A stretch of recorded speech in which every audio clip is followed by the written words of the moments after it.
This is not an official garden tour. I'm a little bit afraid of all the wind, and I'm not going to go way up into my woodland just for fear of falling limbs. But I wanted to show you a few things that are happening in the garden.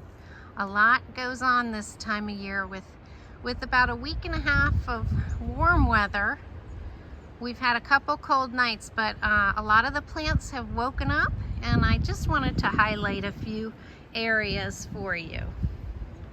Let's start here with my eastern redbud. I have one in my property, and a lot of my neighbors have them in their yards. So all of the redbuds in my neighborhood are blooming this week. And actually it's finishing blooming. It's starting to leaf out. And just for reference, weather-wise, we've had a really warm spell for about a week and a half. And then last night we had freezing temperatures. And tonight we're going to have freezing temperatures. So I'm hoping some of these things that have decided to grow aren't going to just keel over. Hopefully not. I did put up my trellis where I plan to grow a lot of squash this year. This was my bed where I grew a tomato jungle last year, and this year I'm going to do lots of squash. But my friend had given me some garden debris for my compost, and doing some direct compost right here, I ended up with lots of daylilies. And for now, I think I'm going to leave them in the bed. They can act as a living mulch around my squash plants. So I think that should work out well. But that was a nice surprise. It's always nice to get some free plants. She must have edged her daylily beds and inadvertently shared lots of daylilies with me. I've got some iris coming up, but not yet blooming, so I'm looking forward to that. And it looks like those clumps have multiplied. The star of the show over here is this lamb's ear. It's a variety called Big Ears. And just a couple weeks ago, it was looking pretty tattered, but it has really sent up a lot of beautiful new leaves. And I'm crazy about this plant. It's very hardy, and when it's wet, the leaves hold the raindrops like diamonds. It's just so beautiful. It's sparkly. So I'm in love with this plant. I have some of it here, and I have some of it over here on this side as well. And then in my pots, I have created some Autumn Joy sedum displays from cuttings, and those have come back beautifully. I was worried about my clematis. I did have to chop it back. I created a new structure for it that was taller. I felt like it needed a taller structure, and I ended up at the end of last season really having to chop it back to the ground in order to do that. And I am so happy to see that it is growing back and that I didn't kill my clematis in the process of giving it a new structure. And I may have already shown these, but I chopped my miscanthus grass back with the help of Mr. Pleasant Prickles. And I cleaned out the crowns. All of the dead material got pulled out. And now I'm starting to see some green. Like I said, on those warm days, the grass got the signal that it was time to grow a fresh new crown of miscanthus grass. So I'm looking forward to having that fill in. It's such a gorgeous plant, but it is a beast to cut down in the spring. Over here, I'm excited to show you my lilac that's blooming. For some reason, the same type of lilac next to it does not have any blooms, but this one looks good and it smells wonderful. And these were gifted to me a few years ago by my friend Lori. So I'm excited about these, and they really look like nice substantial shrubs now. They've got some age to them. So that's a wonderful thing about this time of year. You get those scented lilac blooms. All the catmint in my pots around the garden has all sprung up into these beautiful green mounds. So that overwintered well. And I grew those from 3 little cuttings. This is penstemon, which looked like a whole bunch of nothing last year. It was a seed-grown plant that I grew, and I just popped it in there, and it looked really tiny, as if it was going to do nothing. But As you know, perennials don't look like much sometimes the first year, but this one has really seemed to put on some size this year, so I expect to see some flowers. And like I said, I believe that's a type of penstemon, and not a salvia. Let's see what this says. Mystica penstemon. Okay, so we'll keep an eye on that. One thing that keeps coming up in this garden that I planted years ago is this beautiful plant. It's red vein sorrel. I have pulled quite a bit of it out, but it does come back every year, and it has a lovely leaf. Look at the colors on that, guys. But I have it sprouting up here and there, and I think it's a lovely plant to have. And then my daffodils have already bloomed, and I've deadheaded them because I want the plants to spread bulbs underground and expend the energy doing that rather than making seeds. So that's kind of an important tip. Always deadhead your daffodils when they're finished. And then over here I have a pot of collard greens, and it went to flower, but I did chop it back. So we'll see if it makes new shoots or new flowers. We'll have to see what happens there. My blood good Japanese maple tree has put on some leaves, so I'm excited to see that, and hopefully it's going to get some height this year. I bought it as a small sapling a couple years ago off of eBay, but it's so red, and I hope that comes across on camera. It's really a beautiful deep dark reddish purple. So I'm excited to see that. I hope it doesn't react poorly to the cold temperatures. All the heuchera around the garden is coming back to life, and I have some in pots and some in the ground, and I just love them. I did a real push on planting them last year, and they're so pretty and they're so easy to grow when you take divisions. I decided to do a pot full of heuchera back here, and I put all the different varieties that I have all together, and I think that's gonna grow up and mound together and look really pretty with all the different colors. So that should be fun to watch that mature. And as you can see, it gets afternoon shade. My topiary garden is a little bit battered. It put on lots of new growth with the warm spell, and now all of the new growth is a little bit unsure and droopy. Here's a great example here. It really put out these long bits of new growth, and once that cold weather came in, it really drooped it. But hopefully, if it warms up again, it'll bounce back.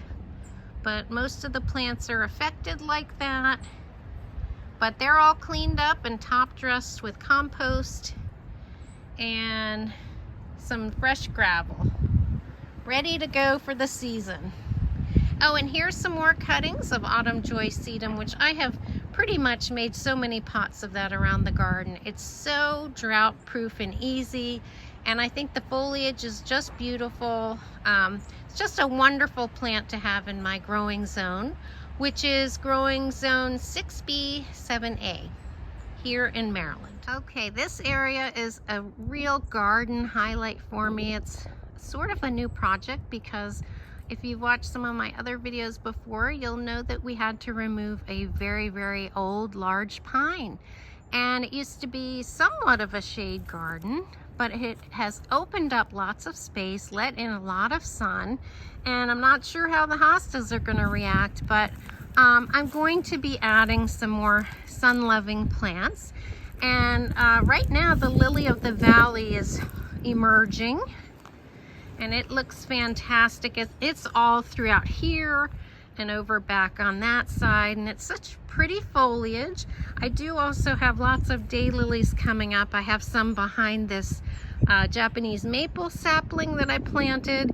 Its branch, when you hold it up straight, is about as tall as I am, which is 5'8", but I'm proud of that one because that was a sapling that I've been nurturing for maybe 4 or 5 years.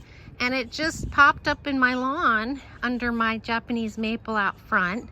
And I've been taking care of it in pots. Last year I decided to put it in the ground, and it seems to really appreciate it. I've got a lot of growth down here, And I would normally prune it way up, but I watched a bonsai specialist who grows Japanese maples, and he would leave the branches on because it created a thicker trunk.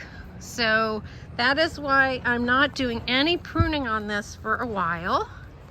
And in the back, I have some Home Depot clearance plants. They were on sale for the holidays. And when the holidays are over, they always sell them for a song afterwards. These were about $7 each, these small arborvitaes, and I think they're emerald green. I think they grow to be about 15 feet tall and 3 feet wide. So I thought that would be a nice evergreen growing up along this fence and give us a bit of structure. And I've got some more Autumn Joy sedum that I started from cuttings a year or two ago. I've got them spotted all throughout. I'm seeing lots of green here with the lily of the valley. And the prettiest time of year for these euonymus is this time of year. They come out with a yellow to chartreuse foliage. The new foliage is just gorgeous. And I love that color in the garden. And on this side, these are the snow peas we planted together. And they're moving quickly up the trellis, so I'm excited to see they like their spot. And over here I have more daylilies. They're a really good thing to grow around here, so I'm happy to have them, and they've naturalized all over the place. And here's more Autumn Joy sedum. You just keep seeing this around my garden. I just keep propagating more and more pots. And I've got some chives growing like gangbusters here. And I just put in the ground back here a peony that overwintered in a pot. So I figured it was time to plant it. And I've got some little boxwoods growing here from cuttings. And I've got more Autumn Joy sedum, more daylilies. I have a cutting of euonymus that's turned into a bush.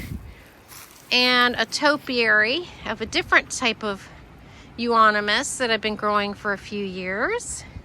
And here's another one that's in a tree form.